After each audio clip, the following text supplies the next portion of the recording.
You know, presidential elections, they can just turn on a dime, can't they? One minute, everything looks set. The next, bang, something unexpected happens. It's the nature of the beast, really. High-stakes politics. And that's exactly what we're digging into today in this deep dive. Yeah, we're focusing right in on the aftermath, the immediate fallout from that first 2024 debate between Biden and Trump. Our main source here is the book Fight, Inside the Wildest Battle for the White House. It gives a pretty detailed look. And look, we know you, our listener, want to grasp these crucial moments quickly without getting bogged down in all the noise. So that's the plan. A clear, focused look at what was undeniably a really pivotal point in that whole campaign. We know the news cycle is just relentless. Totally overwhelming. So yeah, we're trying to distill the key stuff, make it engaging, not just a data dump. Okay, so let's set that scene. Leading up to that first debate, the tension was, well, you could cut it with a knife. Huge stakes. And inside the Biden campaign, apparently some real anxiety brewing.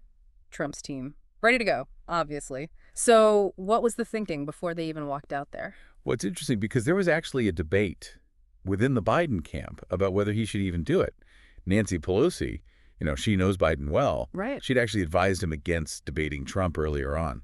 And the book makes it clear this wasn't just like an offhand comment. Anita Dunn, a key advisor, was apparently thinking maybe Trump skipping the GOP debates gave Biden an out. It really shows the level of concern, doesn't it, about how that head-to-head might go. But, one senior advisor basically said they felt they couldn't really avoid it. Because the narrative, right, if he doesn't show. Exactly. It just fuels that whole Biden's hiding thing, feeds right into the Republican attacks. Which is just poison for a campaign, especially when you're trying to project strength. But Biden himself, he was pretty set on it. Yeah, the book quotes him saying something like, no, I should go. And apparently that State of the Union address back in March really boosted his confidence. Ah, okay. That makes sense. That SOT was generally seen as pretty energetic, right? Yeah, he felt good about it. He apparently told Pelosi, I'm going. We're setting the terms. But Pelosi had a condition. Well, yeah. She noted he was eager, but she basically said, as long as State of the Union Joe Biden comes out, it'll be great. So the pressure was on for that version of Biden to show up, the energized one. Precisely. But outside that tight circle, among other Democrats, there was nervousness. The book mentions lawmakers talking to Pelosi, worried about a potential Trump romp. Yeah, and this points to that classic politics issue, perception versus reality. Some Democrats felt Biden hadn't seemed that sharp recently. Based on what? Limited contact? Avoiding the press? Kind of all of the above, it seems. They worried his limited media interaction was maybe hiding a decline, and that Trump's aggressive style would just steamroll him. And the White House line was? They tried to reassure people, saying, look, it's necessary, he needs to engage, he'll rise to it. And critically, they kept stressing the contrast between Biden and Trump. Relying heavily on that contrast to work in their favor. Okay, so the stage is set, high hopes, but also a lot of anxiety bubbling under the surface. Then the debate actually happens. And bam. That's when, according to the book, the alarm bells really started ringing for Democrats. Yeah. Pelosi, watching him come out, her immediate reaction was worry. What does she think? His face is so pallid, apparently. He looks uncertain, just a gut reaction from someone who's known him for decades. Wow. Yeah, the book describes him wispy and white hair, walking gingerly, even waving like he saw an imaginary audience. Those first moments sounded rough. And it wasn't just her. Over at a Biden campaign watch party in Atlanta, the mood apparently just tanked instantly. Oh, Slumped shoulders, arms crossed, people shaking their heads. A fundraiser there said nobody was smiling. Not even, the usually optimistic folks like Jamie Harrison or Amie Klobuchar. Ooh, you could just picture that, can't you? That collective deflation. It speaks volumes about how his appearance landed, even with his own team. And then during the debate itself, there were moments Trump really pounced on. Something about Medicaid and Medicare. Yeah, Biden's answer was maybe a bit unclear, and Trump just jumped right in, claimed Biden beat Medicaid, which wasn't right, and then pivoted, saying he'd destroy Medicare, Social Security. So a bit of a muddle from Biden, but Trump weaponized it instantly, turned it into a soundbite. Exactly. Fit right into his existing narrative. But honestly, the book argues it was bigger than just specific lines. How so? It was Biden's overall performance that night. It had this, quote, profound and permanent impact. The feeling that his faculties were diminished. That's strong language. Impossible to unsee him appearing bereft of coherent thought sometimes. And the really crucial thing, For years, Trump had been pushing this narrative that Biden was, enfeebled, physically, mentally. Right, the Sleepy Joe stuff. And suddenly, for people watching, maybe Trump's attacks didn't seem like just partisan shots anymore. Maybe they looked accurate based on what they were seeing. So Trump suddenly looks like the truth teller on that specific point, at least to some voters. Yeah. The book uses these really stark descriptions. Biden's slow gait, one complexion, hoarse whisper, this sense of lifelessness. And meanwhile, over in the Trump hold room, Apparently, just shock and elation. Susie Wiles, Jason Miller, Stephen Miller. Speechless. They'd actually worried Trump hadn't prepped enough. seriously, they thought Biden might exceed the low expectations. Seems so. Wiles' reaction, according to the book, just holy shit, captures that sense of surprise right, that they couldn't believe how poorly Biden seemed to be doing. Wow, and Pelosi's phone. Exploding, the book says. Messages from worried Democrats, all levels. She apparently called a big donor right away, trying to gauge the reaction out there. So just immediate, widespread panic within the party. Okay, so the debate ends, reactions are terrible. What happens next? Behind the scenes, as the dust settles. Well, the book gives these little snapshots, Yeah. like McCarthy seeing Biden apparently just wandering around the White House pool area looking at lockers. Just aimlessly. Yeah, McCarthy apparently thought, what the fuck is going on? It highlights that sense of bewilderment, maybe even alarm. Paints a picture of someone seeming a bit lost, even in familiar territory. And this just fed those underlying worries about his fitness. It definitely reignited them. That really grim weekend at Bernie's analogy reportedly started doing the rounds again in some political circles, the idea of him being propped up. But interestingly, there were different takes. One aide apparently said Biden often looked better on TV than in person. Really? Yeah, mentioned times he seemed confused getting out of the limo. Not all the time, maybe, but enough to worry insiders. And it wasn't just aides. George Clooney weighed in later, didn't he, in that NYT op-ed? Right. He basically said, look, Father Time's toll was obvious that day. The guy on stage wasn't the Biden he used to know. He said he was the same man we all witnessed at the debate. That's a heavy observation from someone like Clooney. For a lot of Democrats, even supporters, that debate became, as the book puts it, the first incontrovertible evidence of the worries they'd been holding A back. real sense of hitting rock bottom. Yeah, though, understandably, those closest to him maybe didn't want to admit they might have downplayed things beforehand. It's a tough spot. The book also mentions the campaign schedule, right? How intense it was. Oh, yeah. One advisor called it insane for someone Biden's age. Constant travel, changing time zones. And you have to think, the fatigue, could that have played a role in the debate performance? That's certainly plausible. Plus, don't forget the emotional strain. Hunter Biden's trial and conviction happened that same month. Right, that must have taken a huge toll on the whole family, a massive distraction at a terrible time. Absolutely. Another layer of stress. Okay, so given all this anxiety beforehand and the disaster of the debate itself, why did they push so hard for him to do it? What was the strategic thinking? Well, Trump was definitely goading him, wasn't he? Staging those rallies with the empty lectern. It's anywhere, anytime, any place. Stunt, yeah. Hard to ignore. Exactly. Declining starts to look like weakness. But internally, there were different views at first. Donilon apparently always favored it, saw it as a chance to show the contrast with Trump. But Dunn was initially hesitant. Yeah, but then she shifted, apparently becoming a big proponent of getting an early debate date. Klain agreed, worried the polls were stuck. Trump had this slight edge. So the feeling was, we're stuck, we need something big to shake things up. That seems to be the core thinking. They needed a big moment. Yeah. There was some pushback, though. Bruce Reed apparently wanted much more prep time for Biden. But Zients wanted a united front. Yeah, push for a single recommendation from the senior team. And they ultimately went with Dunn and Klain's push for an early date. And their logic was, Trump's legal issues were actually helping him somehow. Paradoxically, yeah. Getting so much attention, maybe overshadowing his actual campaign, firing up his base. They hoped a debate would cut through that, remind voters why they didn't vote for him in 2020. And they banked on Trump not being able to stay disciplined for 90 minutes. That was a big part of it. Assumed he'd revert to type, turn off voters. Plus, an early debate wouldn't mess with their late fall campaigning and GOTV efforts. Get it out of the way before the final push. Right. And avoid disrupting voter turnout operations. And it's funny, the book mentions this general view among his advisors that debates don't ever really change anything, usually. Which makes this whole episode even more ironic, doesn't it? Given what actually happened. A rare case where it did seem to change things. dramatically. Okay, so they decide to debate. They pick an early date. What about the actual prep? How did that go? Tomasini, representing the family's wishes, was apparently key in the prep process. Hmm. But there was this tension Between. between limiting prep to conserve Biden's energy and the campaign wanting, really thorough rehearsals. The tricky balance, especially given his age. You need him sharp, but not worn out. And the book describes at least one mock debate where Biden apparently didn't do too well, especially against Bauer playing Trump. And Dunn pushed him harder in that session, overriding Tomasini's time limit. Seems like it, yeah. Maybe trying to toughen up, but potentially pushing too hard. And how did they feel about his readiness overall? The internal assessment sounds, well, pretty bleak.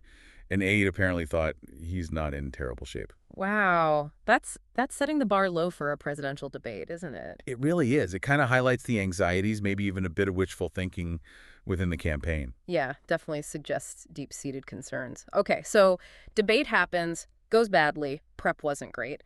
What was the immediate spin? How did the wider party react beyond those first panicked texts? Well, the book paints a stark picture in the spin room afterwards. Trump's people, out immediately talking to everyone. And Biden's team. Delayed. And when they did come out, it was brief, kind of lackluster. The delay itself probably sent a signal. And the further Democrats were from the inner circle. The angrier they got, apparently. Yeah. Felt like the extent of his problems had been hidden from them, or at least downplayed. One Biden confidant is quoted saying this felt different from normal post-debate spin. Yeah, this was different. Out in L.A., Kamala Harris and her team jumped on a call right after. She apparently knew the campaign's initial line, slow start, stronger finish, just wouldn't fly. Because it wasn't credible. Exactly. Anyone who watched knew it wasn't a strong finish. So Harris rejected that spin. Smart move. What did they decide to do instead? Pivot. Focus on the broader contrast between the candidates. Try to make it about the dangers of Trump. Shift focus away from Biden's performance. So damage control mode immediately. But Harris herself, there were some nerves about how she'd handled a follow-up interview. Yeah, the book mentions she'd sometimes struggled in those high-pressure interview spots before. So, yeah, anxiety about how she'd navigate this mess. And that campaign memo doubling down on the finished strong line, that didn't go over well internally. Not at all. One loyalist apparently thought it was also a slow finish. He couldn't even finish his closing line right. Just total disbelief. Like they were in a different reality. Yeah, another surrogate on a later call thought they're living in a fucking alternate universe. Yeah. Huge gap between the official narrative and what people saw. Okay, so initial spin fails, parties in turmoil. What were the next steps? How do they try to clean up the mess? Well, advisors knew they needed, quote, a cleanup in aisle Biden on Air Force One the next day. Donilon took the lead, rewriting Biden's rally speech. To do what? Hit back at Trump? Yeah, address Trump's lies, his abortion stance. But also, they knew Biden had to acknowledge his own performance somehow. How'd they do that? Donilon added lines like, I don't walk as easy as I used to. I don't speak as smoothly. I don't debate as well. But ending with, but I know what I do know. I know how to tell the truth. A bit conciliatory, but maybe an understatement, given the reaction. That's how the book frames it, yeah. Wow. Didn't really match the scale of what voters felt they saw. This seems like a massive understatement. And meanwhile, Trump. Just seized the moment, didn't he? Doubled down on the grievance, the weaponization stuff. And ironically, it seemed to just fire up his base even more. So the more Democrats attacked him, the tighter his base got. It seemed that way. Like, the attacks just proved their point that the establishment was out to get him. And Trump himself. The book says he was happy to let Democrats cannibalize Biden. Just watch the infighting. Some Republicans even mentioned the 25th Amendment. Yeah, floated it publicly. Didn't go anywhere, obviously. But it shows how deep the concerns about his fitness went. Across the aisle, even. And what about senior Democrats? Publicly supportive, but privately. Clyburn, Jeffries, they made supportive statements.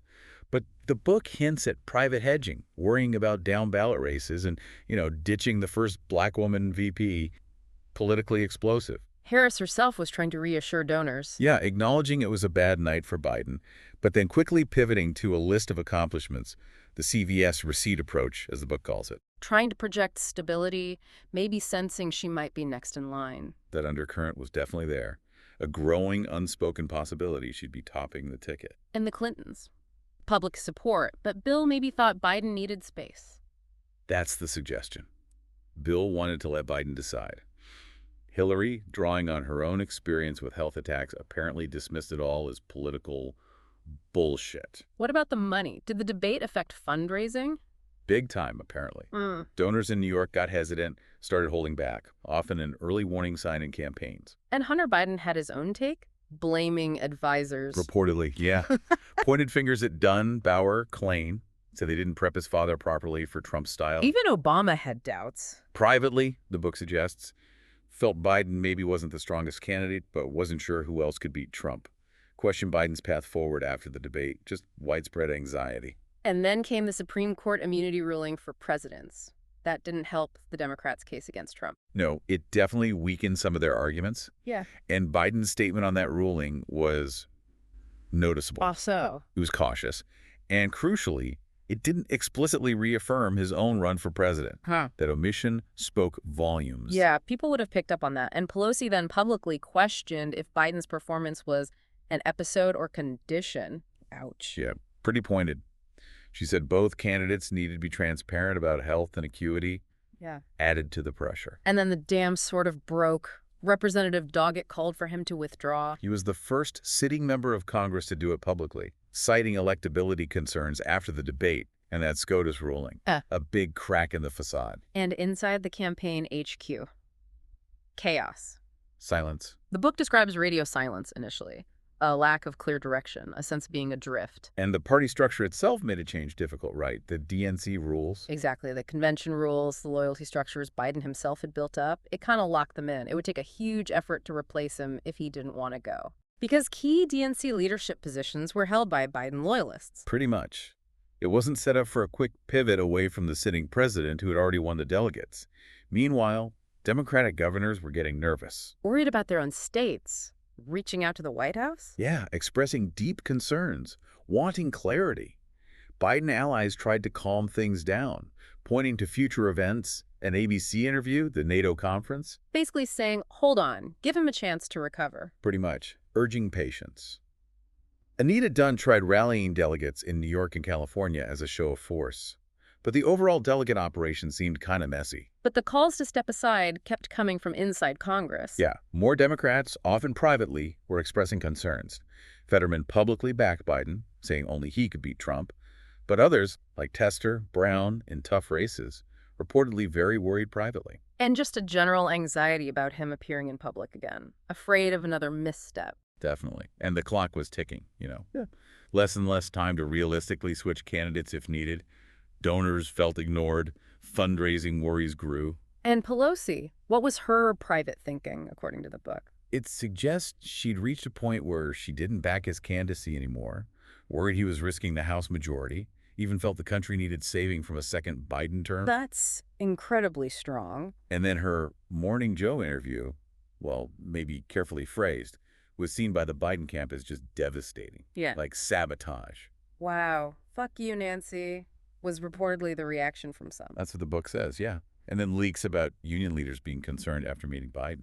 Just more signs of internal warfare. So the consensus was building, even inside the campaign, that he probably couldn't recover. Focus shifting to who could beat Trump. That seems to be the shift, yeah. Even Pelosi, knowing Biden wouldn't take her advice, wanted him to understand how worried her caucus was. What about the unions like UAW? Internal splits there, too.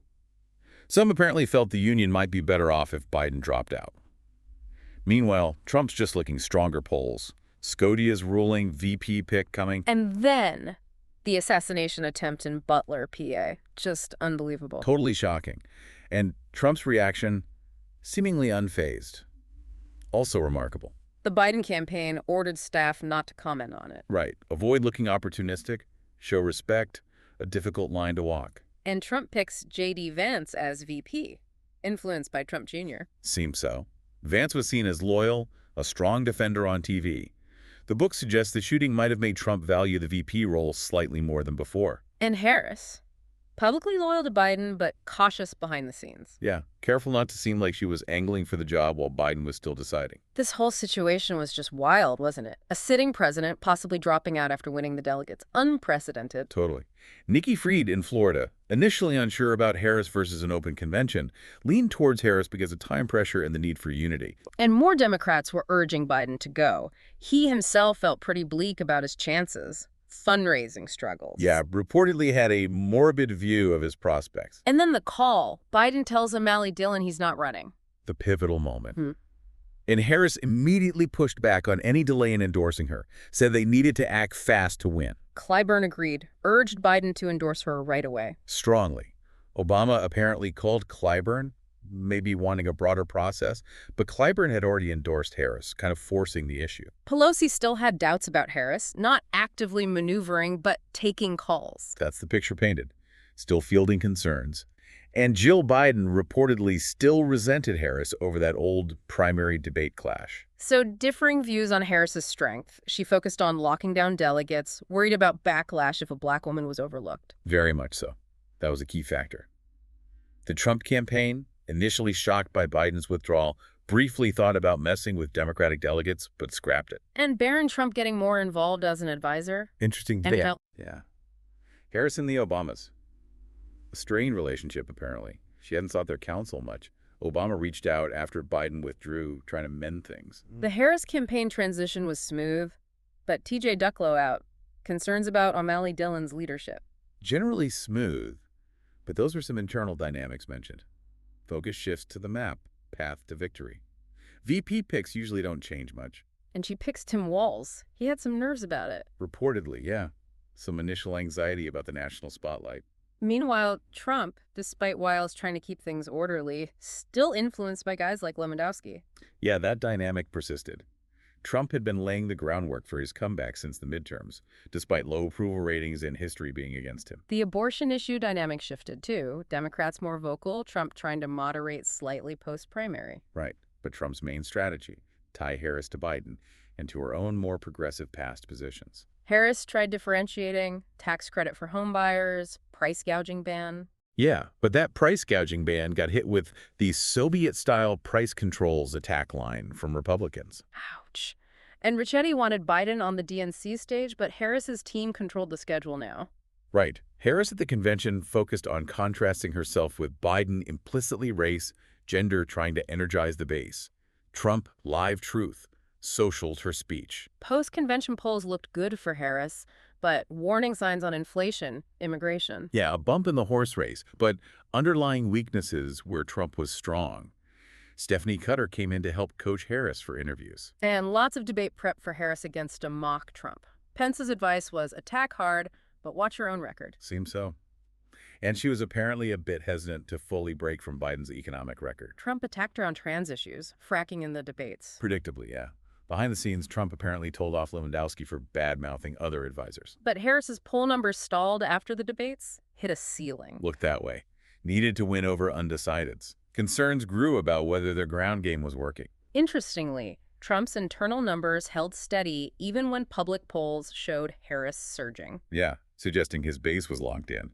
His team targeted specific groups, like black men under 50, with economic messages, the stimmy idea. And that attempt to get Trump and DeSantis together failed. Yeah, Witkoff tried, but no dice. Then, incredibly, a second assassination attempt on Trump. It's just unbelievable. Harris' campaign response more muted this time. Seemed that way. Vance's debate strategy? Protect Trump, look normal. Walz seemed nervous. Trump went back to the site of the first attempt, unfazed. Harris planned a Joe Rogan interview to reach a different audience, exploit a Trump-Rogan rift. That was the plan, yeah.